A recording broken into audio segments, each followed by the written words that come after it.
All right. Okay. Besides, we got Maurice Clark with us, though. What's up, Maurice? Hey! There he is. Hey, new background. You're down in the man cave, aren't you? There? Yeah, I'm in the man cave. I see what you're doing. I see what you're doing. Hey, man. Very I nice. see a little granite over there. Yeah, You got a on little point. backsplash going. You trying to be somebody? By the way, congrats, Maurice. I know Yes, last week you that's couldn't right. join us because you had something way more Thank important, you. so congratulations. Well, tell us what was way more important and tell us how it went. Oh, well, if you want a story, well, the good part is that we had a new baby boy, and he came into the world October 6th. The Yeah. Buckeyes are already recruiting him. Hey, Texas A&M already done hit him up. NIL. No, Confirmed. hold on. So then my lady, she had complications after the procedure, and so I was up 26 hours. She had to have an emergency surgery after. Oh, Right, wow. that was crazy. And Is she then I was okay for now? 26. Yeah, she's okay now. We just got home last night about 11 p.m. Oh. And it was a lot going on. But I tell you this, one, it gave me a different respect for nurses who advocate for patients, because if she didn't advocate for, who knows, something could have went like a lot different than what it did. Wow. Two, advocate for patients, and then just I don't think you really appreciate women until you see what they go through to bring children into this world. I couldn't agree more. I definitely appreciate her a whole lot more. And I started to ask for more kids prior to, but after that I said, hey, we're done. So I couldn't get you to that more. So now let me ask you this, and I know it's very early in the game, but do you want your son to play football? And if you do, where would you like to see him play in college? And I know it's still early. We don't know how can he run? Can he hit the hole? I don't know yet. But what are your early answers to those two questions? Yeah, I think the short answer, I would want my kids to play football or sports in general for all of the ancillary reasons. Like, I played as a means to an end for finances, right? Right. And I would want them to play just the camaraderie, the competitiveness, the toughness, just all the things you get from sports that don't necessarily show up on, I guess, the scorecard or whatever you want to call it. But I would definitely want them to play sports. Obviously, being selfish, I would want them to stay here and stay in state. I think one thing that a lot of guys don't understand is that, we seem to look at the colleges we want to go to, but I'm not sure that I would have this same success in business if I went to school at, Notre Dame, or if I went down to Miami, if I went to Tennessee. I'm from Ohio, so me doing business after I'm done playing a sport, playing for Ohio State, all those things benefited from something. Sure. I benefit from them. So hopefully there's things that I can do that they build upon and relationships to have. But I would want them to stay here in the state. Very nice. Now, you said in the state. Does that mean anywhere but Ohio State? Be a Bobcat? Or does that mean you want him to go to Ohio State? Because we know that your relationship with the school has been a little bit tumultuous. No, I would love for him to go. I would love for him to go down to Columbus. Hopefully in 15, 20 years, we still winning and the program still has it's a steam. The irony is that I talked to Jonathan Vilma and DJ Williams a lot, right? And it's almost crazy to believe that when they were in school down in Miami was this powerhouse, right? And nobody could ever imagine that Miami would be in the condition that it's in now. Oh, that's a good point. point. So, as easy as we say, I'm pretty sure 20 years ago we would have never thought Miami would be spoken of like a lower tier program in college sports with all the talent down there, high school and everything else. But I'm hoping that Ohio State stays in this place of prominence. It's Maurice. I got to say this real quick. Just really quickly on this. I think it's so cool. In African-American households, there's a lot of time. I remember, different places where all the people that usually got in trouble were the people that were taking money, that were doing it for ends to a means, right? They're taking care of people back home. You got people that stole laptops, just basic, doing things for survival. I think it's so cool how in America you can change your life in one generation. So now you have a son, and when he goes to college, two, right? Yeah. So when they go to college, they don't have to worry about where am I getting this from. They don't. Maurice can tell them, hey, you don't got to do none of that. I got you. Don't even worry about that. We'll make sure you get a car. We'll make sure that you have a laptop and some of the different things that'll help you stay academically, in contact and on goal and reaching where you want to do. And they don't have that pressure. All they got to do is go be regular students. And I think in the African American community, that's just a rarity. And so it's super cool to see that and understand that, you know, they don't have to go what you went through. So that's definitely dope. Very cool. All right, no fence riders. That's where we're going to start today. Yeah. We're going to definitely dive into Game 2, Guardians-Yankees. We have some numbers for you. I don't know if this game's going to happen. Rain-wise, it doesn't look like it, not today. And Bernie Kosar will join us for the second hour of the program. So, Maurice, you ready to go on no fence riders? Absolutely. How many questions do we have, McNuggets? We have 6. It's always a 6-pack of questions. Six we pack. have one unanimous one. That is it. Wow. First time it's the lowest we've had. And as always, Maurice, we'll start with you. Let's see the first one, Steve. Will the Browns go for it on 4th down more times than they'll punt on Sunday? Maurice, what says you? They'll punt more. So, no. That's a no for Maurice. No. Yeah. Let's see how the rest of the panel answered here, Steve. Maurice will be siding with the majority, but Bull, the one Wow. who thinks Kevin Stefanski and the Browns will be extra aggressive No, against that Bill Either Belichick. that or they just won't need to punt much. You are aware this wasn't what you would do. It's what the Browns would do. Well, yeah, that's true. For me, I'd never punt. But I think this. I really. Obviously, I've gone out on a limb and said I'm guaranteeing a Browns victory this week. Yes. I feel very good about the Browns this week. I feel very good about their ability to run the football as they've done all year. They've dominated on the ground. And when the Patriots have faced a good run offense this year, they have struggled. And so I don't think they're going to punt very much. We know, my guess is 3 4th down attempts, 2 punts. Wow, very specific. Yes. Wow, that is, yeah. I just, I hear what you're saying about Yeah. the matchup. The Patriots' run defense has not been good. That's been where the Browns have buttered their bread.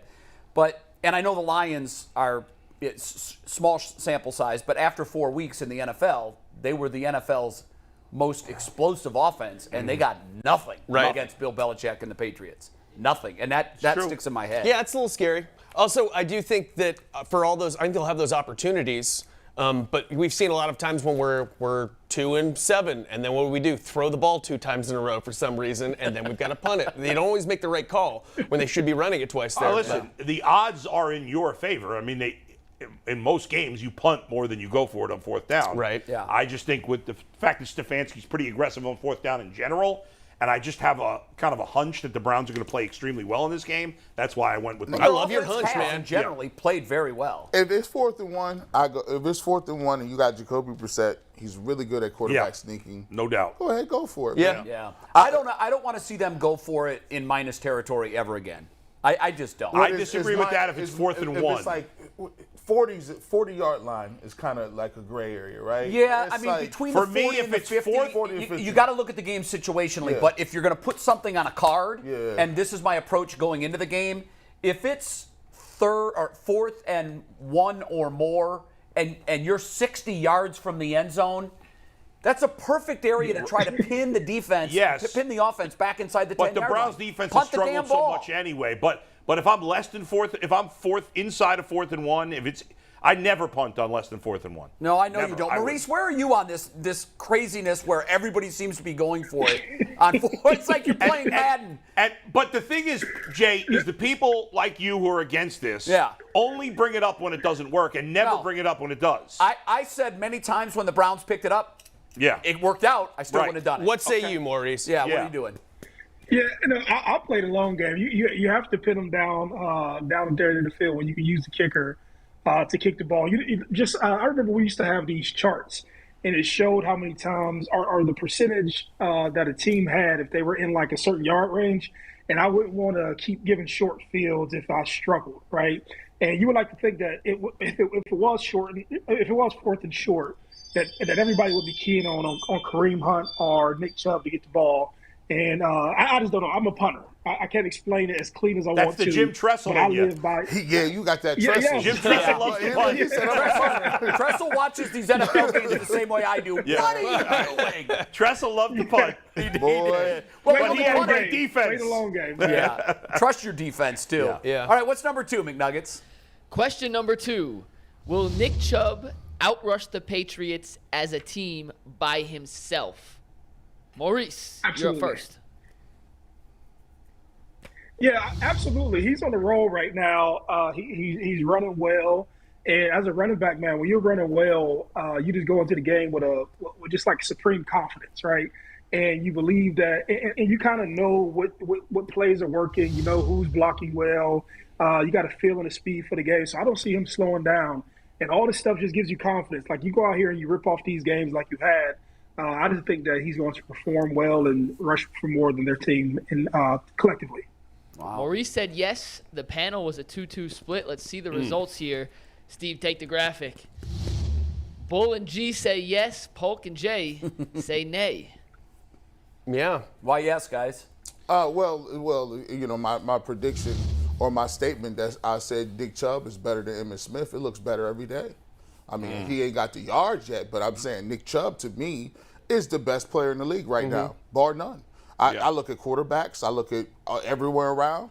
He's the best player. Look, this guy, and think about it, he's doing that on a pitch count. Yeah. 17. I would 21 carries would have been beautiful. 17 carries, 134.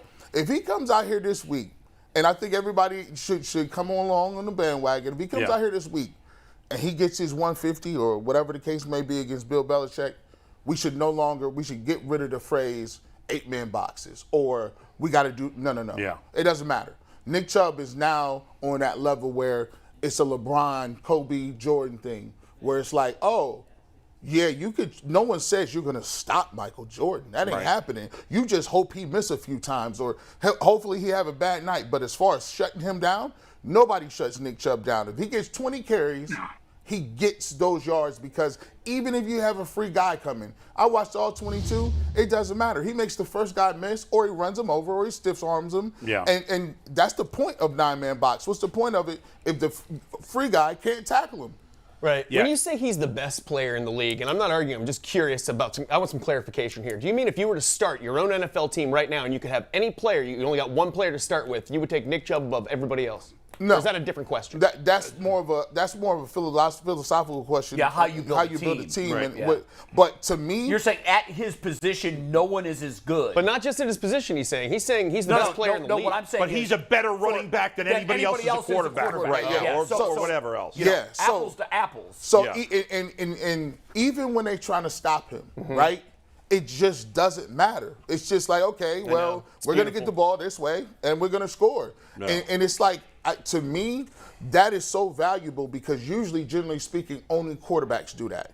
It's hard to be a transcendent receiver. Right. But and when you talk about transcendent quarterbacks, they could just throw the ball. You look up and they have 320 yards. You're like, but we stopped him. We slowed him down. Yeah. He still got 320. Nick Chubb is on that level as a running back. Mike, why did you say that he won't? Just kind of math. Yeah. Math. I mean, you got one guy against an entire team, and you're right. I mean, he's phenomenal. It's fun to watch. I just feel like cumulatively, I think that it'd be pretty embarrassing if their team didn't match up to Nick Chubb. What's remarkable is the Patriots are a good running team. Yes. They're a run-first team. And they only have, as a team, 97 more rushing yards than Nick Chubb alone. Right. Which is remarkable because he's one person versus But he is the whole leading the team. league in rushing. He is leading the league, but still, they're a good rushing team. Now, they Harris have is lost out. Harris. Right. Ramondre Stevenson's a nice runner. I think he's their guy. I think he's better than Harris. Yes. I do too. I also count on Stefanski to move the ball around a little bit more. Nick Chubb averaging almost 120 yards per game. What about you? Why did you? The reason I said no is because I just know what Bill Belichick's calling card is. You look at the other team. What is it that they do best? How is it they can beat you?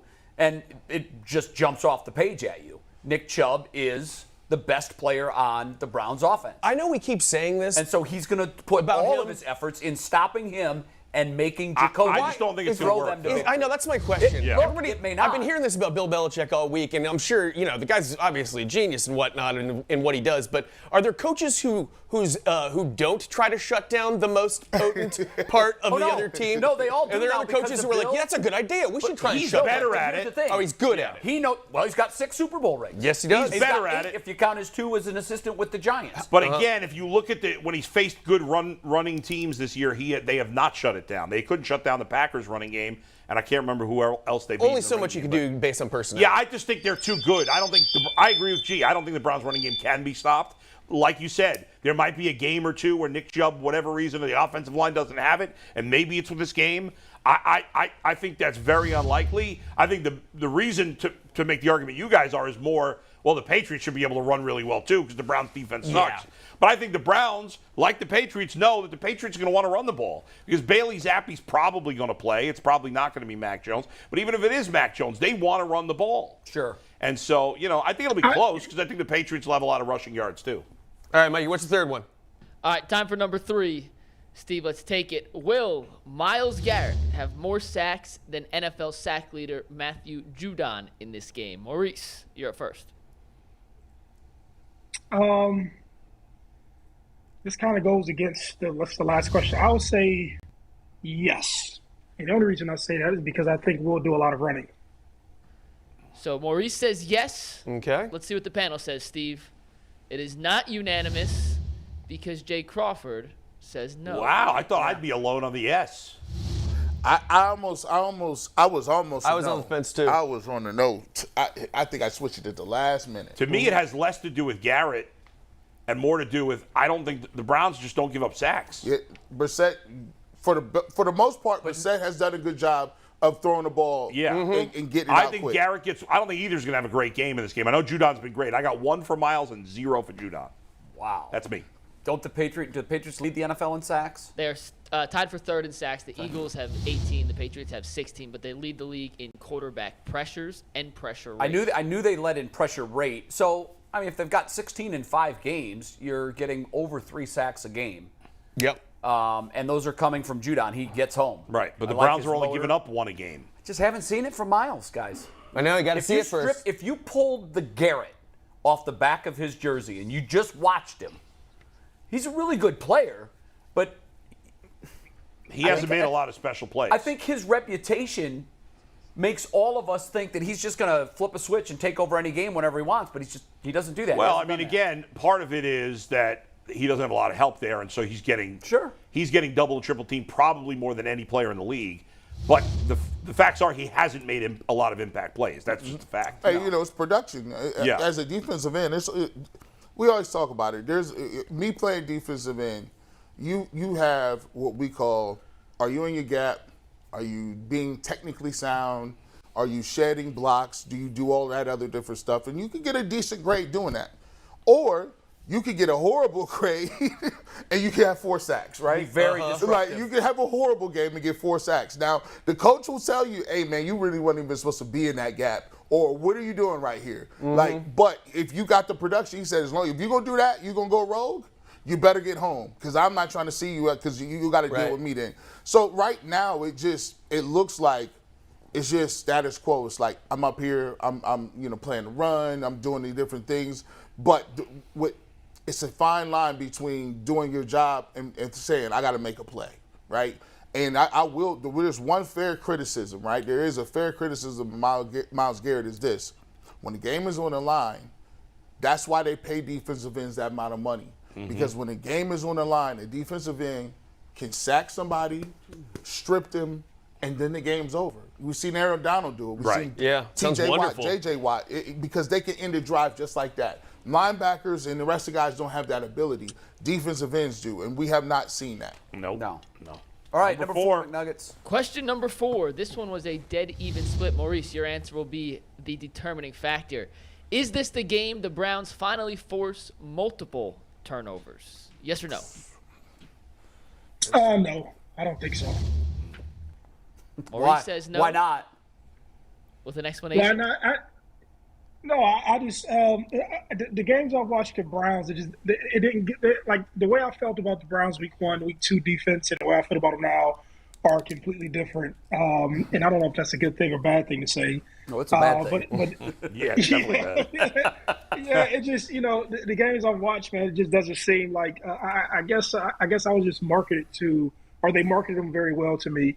And it just seems like an average group of guys. I don't see like these turnover machines and people rushing the quarterback to get the ball out all crazy. These big complex blitz schemes. I just don't see it. Yeah, they were oversold. They were oversold. That's it to me. But I bought into it.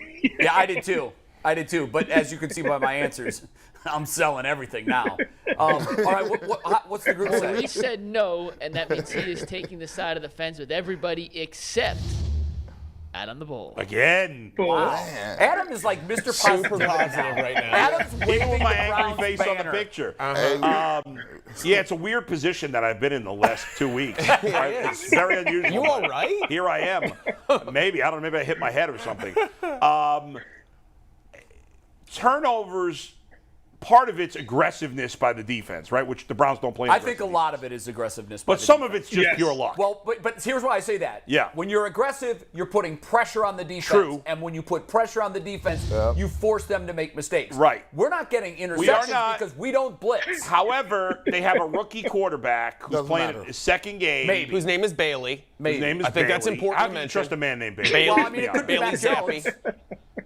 Yeah. I mean, It Mac, could be, but I think Bailey is going to play. I mean, Mac Jones put 41 on us last year, and he was I a hear rookie. you. I know. That's true. Fine. That doesn't mean basically, I'm just saying I think they're going to get lucky, is what I'm saying. It's basically. or you're just super positive and you're just going to take the yes. Yes. Okay. By the way, one other thing I mentioned it yesterday, I want to mention it again because usually I don't care about uniforms, but I love those Patriot Yeah, uniforms. they're sharp. Yeah, they They are really so are. The red ones, yeah, I like those things. Those are the old Steve Grogan unis. Love them. Way back in the day.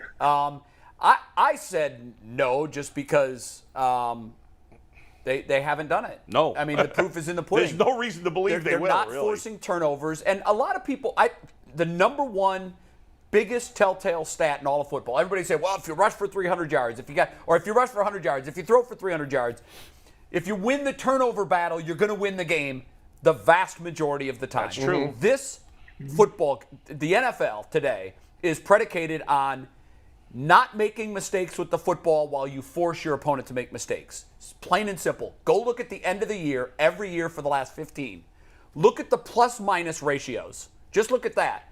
And that will tell you likely who won the Super Bowl, or at least who made it to the Super Bowl, who made the playoffs, and who did not. I believe that you force turnovers by being aggressive. Yes. And this defense, actually, this is true. I heard this as a rumor, but I looked into it, and I got the videotape. We can show it later. I looked into it. The Browns' defense actually runs over to the other end of the field when the other team's offense is going to come out, and they roll out a red carpet for them and they cheer for them. Oh, as is they that come on the right? field. So, Yeah, statistically. which is stunning. I heard that happened. Yeah. And I'm like, no way they do Yeah. that. But now I saw I think the it sends a tape. bad message. I think it is. I think it's a little too hospitable. do, yeah. We're too nice. I Yeah. keep saying it. We need more dogs. Browns have a 0 Yes. turnover differential. 0. There you go. Four But that's turnovers, actually 4 could be takeaways. worse. And where does that rate in the league? It's right in the middle. And where are we in the league? I'm going to say this, and this is Who's got the best record? Philadelphia is +9. There you go. I've given this to everybody I see. I talked to Tyvis. I said, I love your breakdowns, Tyvis. I love you, dog. But you keep telling me we gonna get it fixed. Listen, you 1,000% get it fixed. he yeah. said. Yeah, you guys are not buying it at all. What about Maurice? Maurice, They're Can I not say- good. I wanna say They something. aren't. The Browns aren't good at anything on defense. You can't give me that's fair. one thing. That is absolutely one. fair. Give me one Let me say- thing that they excel at. Maurice, Hey, let Maurice get in. Yeah, no. So I heard Jay say something. This is football in general. If you don't have nasty guys, you need some of the nastiest, ignorant, brutal, nasty people. I'm telling you. I ran a football, but I was nasty. Like you have to have nasty people on your team, disrespectful, grungy people, blue collar people. I'm telling you. He's right. He's absolutely right. I'll say this, right? The reason that Ohio State struggles in the playoffs, and I'm saying this this has nothing to do with the Browns right now, because they don't have these guys who I've seen in the SEC who grow up in the country, who grow up nasty, who come in the facility, grungy, nasty, dirty, and that love to play the game. Right? That is the big difference between the SEC and Big Ten football. It's too cute, it's too nice. The reason that Ohio State won a championship back with Cordell Jones was because Cordell was nasty. And when he's running over defensive backs as your quarterback, you instill that in your team.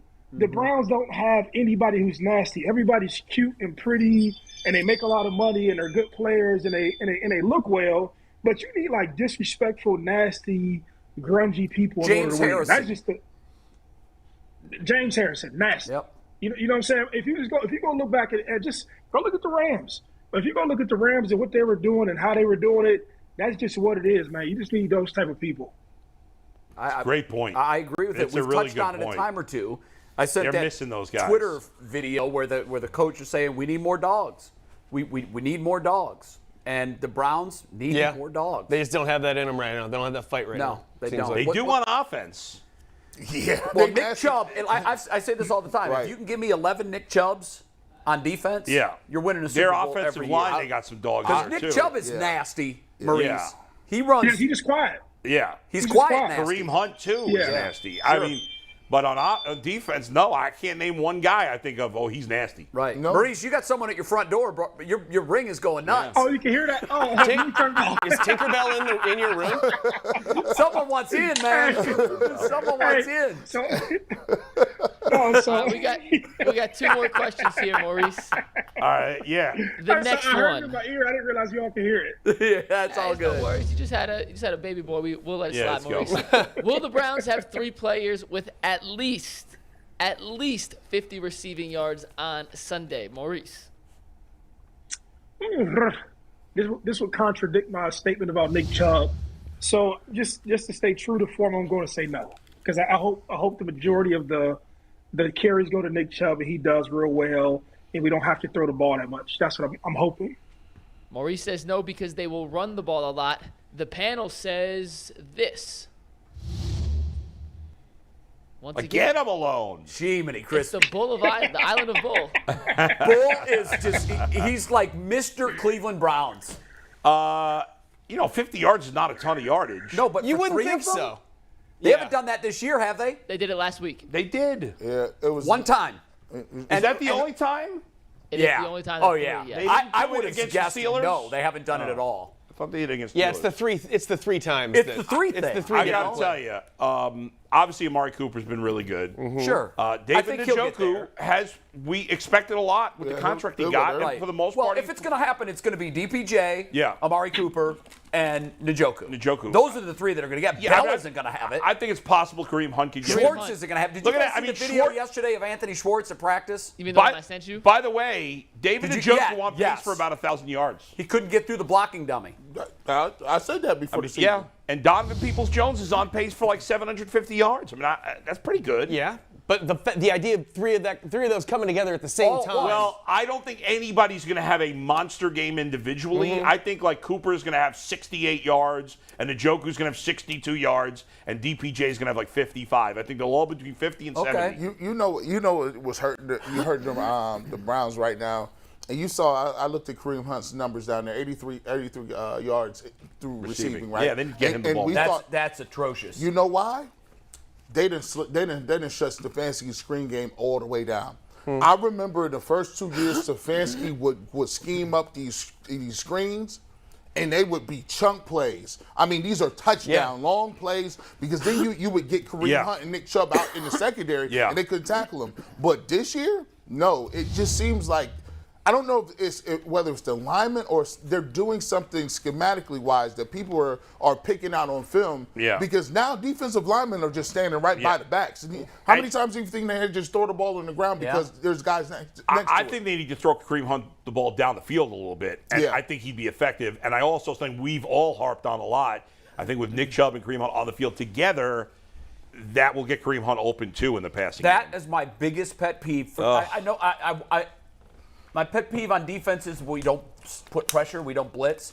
On offense, and Maurice, please explain this to me.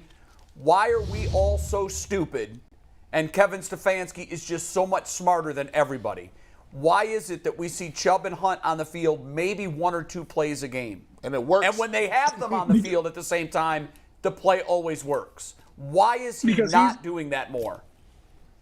He's going to say that my third wide receiver is better than my second running back. That's No the chance. argument he's going to make. That's bad. no chance.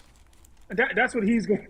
That's what he's going to crazy. say. Do you agree with that? Everybody, no, not at all. I think you create football is matchups, and I said this since I've been on the show. It's what everybody knows. You put Kareem Hunt on their weak side linebacker. You put Nick Chubb on their weak side linebacker. You catch the ball in space, and you have drives and you have big plays. And you have guys who can catch it for 7 and carry it for 20. But there's a lot of people, believe it or not, philosophically, they want to play the game a little bit faster. They want to score faster. And that becomes their philosophy. They want to throw the ball downfield. But I have no clue as to why you don't put both of these guys on the field. You can dictate the defense that people have to play. And then you can shuffle around your receivers to do crossing patterns, and you can overflood zones to cause matchup problems. There's so much more you can do when you have two great running backs. Just think about this, right? Never in a million years do people line up and say, hey, man, I have to really be worried about the two guys in the backfield. You don't have a lot of defensive sets for that, right? And, G, to your question about the screen packages, there's only certain formations that a lot of guys run screen packages out of, right? So I'm pretty sure that most of these teams, they win the offseason. I'm telling you, if you go to these film rooms are super detailed, broke down. They will tell you the amount of times that things were ran. They would tell you the formations they were ran out of. So I'm pretty sure whenever they have like these indicators of Kareem Hunt being on the field with Nick Chubbs and they're in a 3-by-1 set and he's offset or whatever it may be, they probably schemed up that 80% of the time he's going for a screen. So I'm pretty sure there's a Mike linebacker sitting in the middle of the field like, hey, Kareem, it's a 3-by-1. I'm telling you, these guys are super intelligent. In the film and what you can study to understand what's in front of you is pretty detailed. But like I said, back to what I said, football is about matchups. You need both of those guys on the field, and you need to build packages from that, right? But I don't know. I don't know. I'm not the coach, obviously. But all I know, it's very hard for linebackers to watch these guys and to tackle these guys. It would be even harder as the game went on to tackle these guys. Yeah. And I didn't get it in now, but I do want to say it before we go off. The reason that Nick Chubb has a bunch of success is because he's a sound player, right? He runs with a bunch of integrity. And what that means is if he's running outside zone or inside zone, he runs real hard, he sticks to his track. And over time, G, to your point, if you get 20 carries, the defense usually breaks their infrastructure before the offense, right? And so guys out of position, guys can't tackle, and that's how he breaks these long runs. And so you have to feed him the ball enough and hoping that your offensive line does their job enough that he catches a crease here and there. But if you get ahead of yourself or if you're down 14 points or whatever it may be, or if you're in a scenario that you can't actually exercise that becomes a problem. So I had a bunch of stuff I wanted to say. No, but that's smart. But that's why you have to keep feeding him. If you have that game, and it's going to happen, Bull. I know that you say he's unstoppable. No player's unstoppable. It's going to happen this year where he's got 6 carries for 19 yards. The worst thing you can do at that point is just abandon it and go away from it. What do shooters do in the NBA when they miss their first couple I'm not of shots? going away from Shooters it. shoot. Right. But we've seen in the past where it's 6 carries for 19 yards, then you're like, I don't see Nick Chubb. Where is he? He disappears. Yeah. Stay with him because you're absolutely right, Maurice. It's like rolling dice. He is so good at doing what he's supposed to do and hitting the lane he's supposed to hit. A lot of times, a guy gets him by a shoestring, and it changes whether or not it's a 2-yard gain or a 40-yard gain. Mm-hmm. Keep feeding that beast. Eventually, he's gonna win. He's gonna win. Yeah. What's the last one? Last question. Yes, sir. Cade York has missed a kick in each of his last 3 games. So the question is, will he make all of his kicks versus the Patriots? Maurice, you're up first. Yeah, I'm going to say yes. I've been around enough special team guys, and they always look to right their wrongs. No difference than a running back who fumbles or a quarterback who throws interception. In order for you to mentally get back into the game, you want to kick a perfect game. So you have to hope and believe that the next game will be his perfect game. So I'm hoping that this game is his perfect game and he makes them all. Maurice says yes. We promised one unanimous answer. We have not seen it yet, which means everybody agrees. Wow. Which means we have officially jinxed Cade York. Yep. Sorry, Cade. I'll blame you guys because I've been on that side of the fence all day. Yeah, so. I knew Bull was going to say yes just because if you asked right now, are the Browns going to beat the Patriots 150-0? Bull would be No, a yes. I'm saying no on that one. You've hit my limit there. I'm glad to see that you have faith in the kicker still. Yeah, it's going to take more than a couple of misses for me to jump off the Cade York bandwagon. I feel like you are approaching this Browns game the way that the Browns approached David Njoku's contract in the last season. It was based on what they haven't seen yet. Correct. But what they expect to see. You are 100% All right, that's what I feel like you're doing. Yes. All right, good. All right, well, I think we settled everything, didn't we? Yeah. I think so. We solved all the world's problems. We need to blitz more, and we need more dogs on defense. Yeah. That's good luck getting some sleep, Maurice. Good luck. Catch up on that sleep, Maurice. And Maurice, congratulations, man. I'm super happy for you, and I know all our viewers are as well. See you later, buddy. Great, good job, man. Maurice Claret. Thanks, Maurice.